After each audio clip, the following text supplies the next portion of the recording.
Nah, sekarang kita masuk ke dalam bagian kedua, ma'rifatuz zaman, mengenali zaman yang sedang kita hadapi sekarang ini. Menurut catatan saya, setidak-tidaknya zaman yang sedang kita jalani sekarang ini ada 7 keadaan, 7 ciri ya. Pertama, ini babak paling kelam dalam sejarah umat Islam. 1. 2, ini era di mana kaum muslimin ngekor sama Yahudi Nasrani. The Western Civilization, peradaban barat ya. 3, ini era penuh fitnah yang kata Nabi Muhammad SAW seperti sepotong malam yang gelap gulita ya. 4, ini era di mana fenomena riddah, tahu riddah? Riddah itu kemurtadan merebak di tengah-tengah kaum muslimin. Yang kelima, ini era di mana kaum muslimin dijadikan santapan yang diperebutkan oleh bangsa-bangsa lain. Keenam, ini era di mana musuh-musuh kaum beriman sudah tidak takut lagi terhadap kaum muslim. Nah, yang 7, ini era di mana kaum muslimin terjangkiti penyakit yang sangat mengerikan, lebih mengerikan dari penyakit apapun yang Anda bisa bayangkan. Lebih mengerikan daripada HIV AIDS, lebih mengerikan dari demam berdarah, lebih mengerikan dari COVID-19. Namanya penyakit al-jahad ya. Kita akan bahas satu persatu. Pertama, babak paling kelam dalam sejarah umat Islam. Umat Islam sedang menjalani babak paling kelam dalam perjalanan sejarahnya. Orang barat bilangnya we are living in the darkest chapter of the Islamic history. Kenapa? Karena ini babak di mana Allah Ta'ala menguji kita, umat Islam, dengan kekalahan ya. Umat Islam sekarang kan lagi kalah, Pak. Kita nggak lagi menang kan sekarang. Dan sebaliknya, Allah sedang mengizinkan kaum kafir Yahudi Nasrani Barat, Eropa, Amerika memimpin dunia ini ya. Dan tolong garis bawahi, diizinkan Allah memimpin dunia ya. Kita orang Indonesia seringkali nggak membedakan antara izin Allah dengan ridha Allah, padahal ini 2 perkara berbeda, Pak. Izin Allah itu artinya sesuatu terjadi dan menjadi kenyataan, itu namanya izin Allah. Tapi nggak semua yang terjadi di dunia pasti Allah ridhoi kan. Contoh, pencurian, korupsi. Apa bisa korupsi terjadi tanpa izin Allah? Mungkin nggak? Nggak mungkin. Suatu korupsi, pencurian, mau kelas teri kek, kelas kakap kek, hanya bisa terjadi karena Allah izinkan. Tapi pertanyaannya, apakah Allah ridho dengan korupsi? Allah ridho? Tidak ridho. Makanya ancamannya di dalam Al-Quran keras, Pak. Faktou, ya kan? Potong tuh tangan koruptor, tangan pencuri, pencoleng, ya kan? Gitu. Karena Allah nggak ridho. Walaupun terjadinya korupsi karena bisa diizinkan Allah. Atau contoh ekstrim lainnya, perzinahan. Mungkinkah sepasang muda-mudi bisa berzina tanpa izin Allah? Nggak mungkin. Tapi Allah ridho dengan perzinahan? Allah tidak ridho dengan perzinahan. Makanya bahasa Al-Quran tentang larangan berzina bukan jangan berzina, tidak. Jangan dekati zina. Jadi semua pintu menuju zina kudu ditutup. Nah, begitu juga dengan kepemimpinan. Bisa saja Allah kasih izin orang kafir mimpin, orang munafik mimpin, ya, orang beriman mimpin. Itu hak Allah sepenuhnya. Tetapi yang Allah ridhai kepemimpinan hanya satu, yaitu kepemimpinan yang mengandung 2 syarat. Syarat pertama apa? Yang mimpin orang beriman, ya. Ini baru syarat pertama, Pak. Ada syarat kedua. Orang beriman itu mimpin dengan menjunjung tinggi ajaran, aturan, dan hukum Allah Subhanahu wa Ta'ala. Barulah kepemimpinan itu diridhai Allah Ta'ala. Jelas sampai sini? Oke. Nah, jadi ini babak paling kelam. Karena Allah uji kita dengan kita kalah, sementara Yahudi Nasrani sedang memimpin dunia. Gitu. Terus ada lagi dalil hadis yang saya sebut hadis periodisasi atau hadis ringkasan sejarah umat Islam. Dalam satu hadis ini, Masya Allah, Nabi dari awal perjalanan umat sampai akhir perjalanan umat dirangkum sama Nabi. Terus dijelaskan akan ada 5 periode, 5 fase, 5 babak yang dialami umat Islam dari awal sampai akhir. Dan uniknya setiap babak periode fase disebut sama Nabi menggambarkan sifat kepemimpinannya, karakter sistem kepemimpinannya. Ini kan bahasa aslinya ya, bahasa Arabnya. Kita lihat terjemahannya. Jadi kata Nabi, kalian akan mengalami babak pertama namanya babak kenabian. Selama masa yang Allah kehendaki, kemudian ketika Allah berkehendak, babak pertama itu pun berlalu. Kemudian kalian akan mengalami babak kekhalifahan yang mengikuti cara kenabian. Selama masa yang Allah kehendaki, kemudian ketika Allah berkehendak, babak kedua itu pun berlalu. Terus kata Nabi, kalian akan mengalami babak mulkan adon, raja-raja menggigit. Selama masa yang Allah kehendaki, kemudian ketika Allah berkehendak, babak ketiga itu juga berlalu. Terus kalian akan mengalami babak mulkan jabriyatan, para penguasa yang memaksakan kehendak mereka. Selama masa yang Allah kehendaki, kemudian ketika Allah berkehendak, babak keempat itu pun berlalu. Dan terakhir kalian akan mengalami babak kekhalifahan sesuai metode kenabian lagi. Kemudian Nabi diam. Tsumma sakata, kemudian Nabi diam. Nah, para ahli hadis mengatakan tsumma sakata, kemudian Nabi diam, isyarat sampai disitulah batas akhir umur umat Islam. Dan nggak lama lagi habis itu kiamat terjadi. Begitu, ya. Nah, kita sekarang di babak keberapa? Di babak keberapa kita sekarang? Kita di babak keempat sekarang. Coba lihat namanya. Namanya babak para penguasa yang memaksakan kehendak mereka. Anda bandingkan dengan nama-nama babak yang lain. Ini nama paling cakep, paling jelek nih. Hah? Lah paling jelek. Makanya saya katakan we are living in the darkest chapter. Ini babak paling kelam. Ini babak di mana umat Islam babak belur. Gitu. Welcome to reality. Selamat datang pada realitas. Ini kenyataan kita, Pak. Dan kita bicara ini objektif. Kita bukan bicara untuk meratapi, untuk menangisi, bukan. Kita harus belajar untuk berperilaku rasional gitu loh. Ini kenyataannya begini, hadisnya begini, kenyataannya kita cocokkan, oh begini gitu. Nah, maka kita lihat satu persatu. Periode kenabian, ini periode pertama. Kata Nabi, kalian mengalami babak pertama namanya kenabian selama masa yang Allah kehendaki. Kemudian ketika Allah berkehendak, babak itu berlalu. Jadi ini para sahabat generasi awal umat Islam langsung dipimpin Nabi Muhammad SAW. Ini babak pertama. Tentunya ini kepemimpinan terbaik sepanjang sejarah umat Islam, karena yang mimpin manusia terbaik, uswatun hasanah, suri tauladan kita. Berlangsung total 23 tahun saja. Ingat, Nabi diangkat jadi Nabi usia berapa? 40, wafat usia 63, berarti kan 23 tahun. Ya, masa kenabian cuma 23 tahun. Dengan catatan 13 tahun berjuang di Mekah dalam kondisi kaum muslimin lemah. Sementara 10 tahun setelah hijrah ke Madinah berjuang, makin lama makin menguat posisinya. Jelas sampai sini? Jelas ya? Dan alhamdulillah Allah takdirkan Nabi Muhammad SAW sebagai suri tauladan kita, 23 tahun memimpin, 13 tahun dalam kondisi lemah, 10 tahun dalam kondisi kuat. Supaya apa? Supaya jadi pelajaran bagi generasi selanjutnya, umat Islam selanjutnya. Supaya kalau umat Islam hidupnya dalam kondisi yang sulit kayak kita sekarang ini, ambil banyak pelajaran dari mana? Dari Mekah.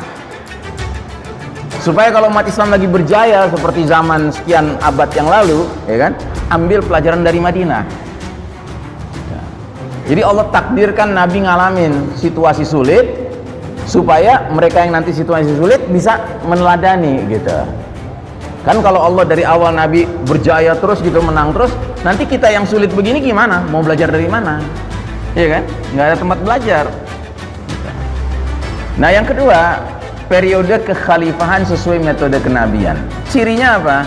Ini periode kepemimpinan khulafa ar-rasyidin, khalifah-khalifah yang dibimbing langsung oleh Allah Ta'ala. Dan ini berlangsung juga tidak lama, Pak, cuma 30 tahun.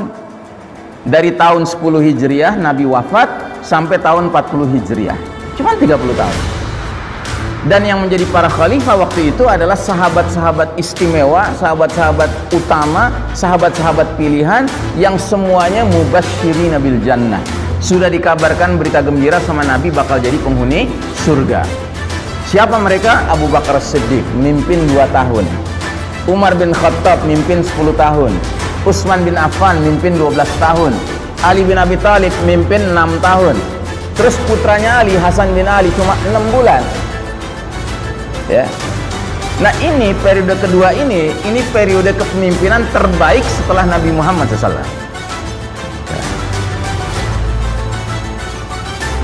Nah, terus datang periode ketiga, raja-raja menggigit.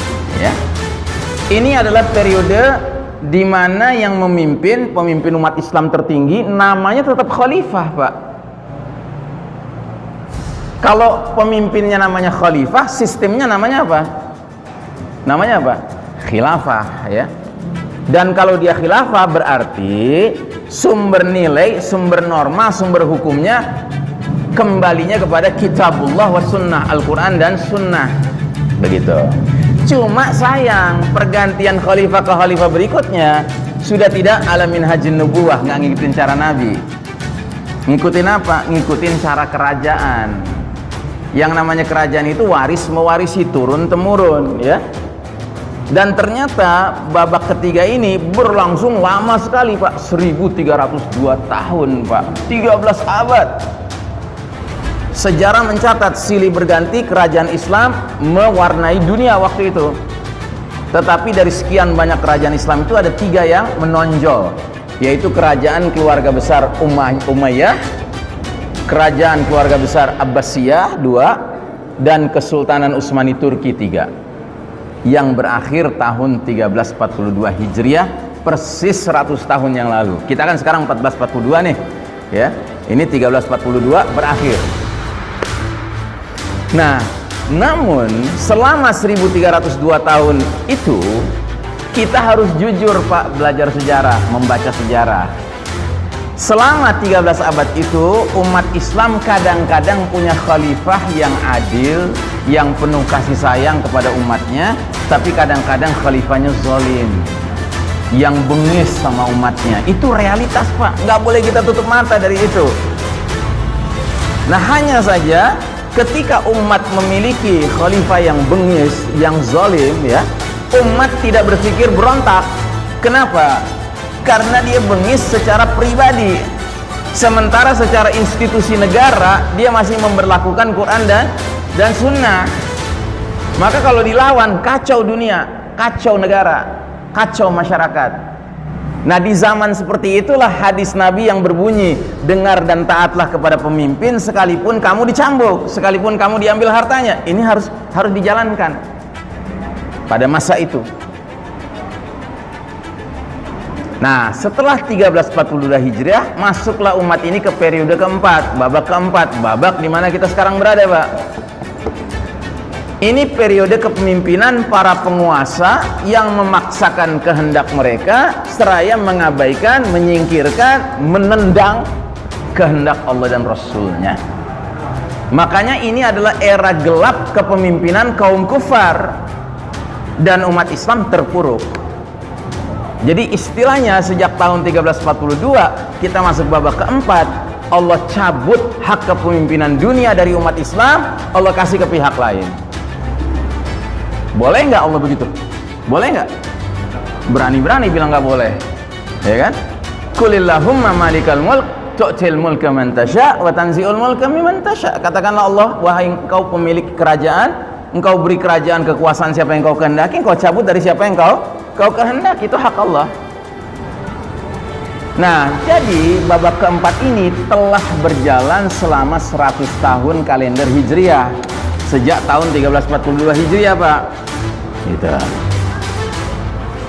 Mau dibilang lama, ya lama, 100 tahun. Tapi mau dibilang sebentar juga sebentar. Belum ada sampai 200, 300, 400, apalagi 1000 tahun. Belum ada. Cuma kita yang hidup dalam 100 tahun ini saja sudah merasakan betapa pahitnya, ya, dunia ini menjadi seperti sekarang. Nah, alhamdulillah, sekalipun kita sedang berada di babak yang paling kelam ini, tetapi Nabi kasih kita kabar gembira bahwa babak keempat ini juga bakal berlalu, bakal ada masa akhirnya.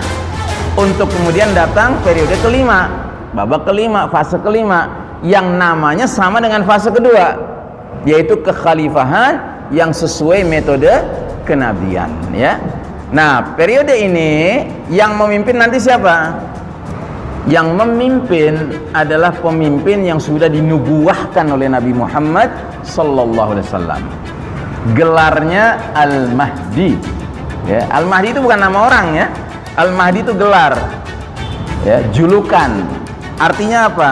Laki-laki yang dapat petunjuk dari Allah, satu, dan laki-laki yang ditunjuk sama Allah untuk berperan sebagai Amirul Mukminin fi akhir zaman, pemimpinnya kaum beriman di akhir zaman, ya. Dan kepemimpinan Al-Mahdi nanti di babak kelima, setelah berlalu akan muncul kepemimpinan Nabiullah Isa alaihissalam, karena Isa alaihissalam itu adalah salah satu tanda besar menjelang kiamat. Dia akan turun dari langit, diantar oleh dua malaikat di kanan kirinya, dan dia akan bergabung dengan pasukan Al-Mahdi. Nah, jadi Al-Mahdi ini berlangsung kepemimpinannya dalam hadis dikatakan 7, 8 atau 9 tahun saja. Setelah itu, ya, dipimpin oleh Isa alaihissalam. Dan selama kepemimpinan Al-Mahdi, ya, maka kepemimpinan beliau ini diwarnai oleh ghazawat, peperangan. Dan perang yang terakhir adalah perang melawan Dajjal yang memimpin 70.000 pasukan Yahudi. Dan dalam perang terakhir itu Al-Mahdi dan kaum muslimin mendapat bantuan khusus dari langit turunnya Isa alaihissalam. Dan Isa alaihissalam lah nanti yang ditugaskan membunuh Dajjal. Nah, setelah itu Isa alaihissalam akan memimpin kaum beriman, termasuk menghadapi mufsiduna fil ard, para perusak di muka bumi, yakni Ya'juj wa Ma'juj, ya. Oke. Nah, jadi kalau kita lihat 5 fase itu bisa kita gambarkan dengan gambar sederhana ini, ya. Jadi yang kiri fase pertama kenabian, terus yang kedua fase khilafah ala minhajin nubuwah, fase ketiga fase raja-raja menggigit, mulkanadon, fase keempat yang dilingkari ini fase kita sekarang ini, era mulkan jabriyah, penguasa-penguasa yang memaksakan kehendak. Sedangkan yang paling kanan insyaallah muncul kembali khilafah ala minhajin nubuwah. Nah, Anda lihat di sini ada garis putih putus-putus naik turun, ya Pak. Anda lihat itu? Ya, garis putih naik turun. Dan ada garis merah. Garis putih putus-putus ini adalah realitas sejarah. Kadang-kadang umat Islam di atas garis merah berarti sedang berjaya. Kadang-kadang di bawah garis merah berarti sedang terpuruk, sedang kalah. Dari mana kita tahu bahwa akan terjadi umat Islam ini naik turun posisinya? Dari Allah. Allah jelaskan dalam Al-Quran surat Ali Imran 140. Allah berfirman, wa tilkal ayyamu nudawiluha bainan nas. Demikianlah hari demi hari, masa kemenangan dan kekalahan, kejayaan dan keruntuhan kami pergilirkan di antara manusia agar mereka bisa mengambil pelajaran, ya.